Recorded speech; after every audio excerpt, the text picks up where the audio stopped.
Hi, I'm Mike Kubicek, an application engineer with Worldwide Electric.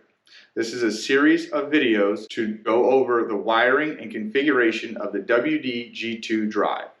This is a 1 horsepower unit. This drive goes up to 30 horse constant torque and 40 horse variable torque.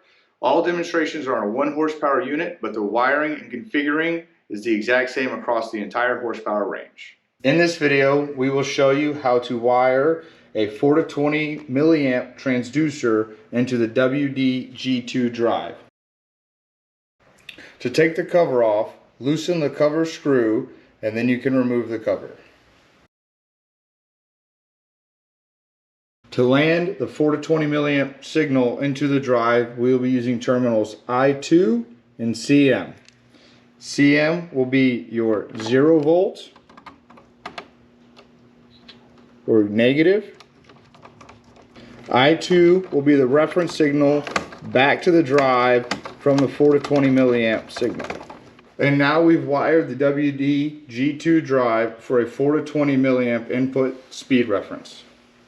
Remember, this video is not a replacement for the product manual, and please follow all applicable safety procedures before commencing any work.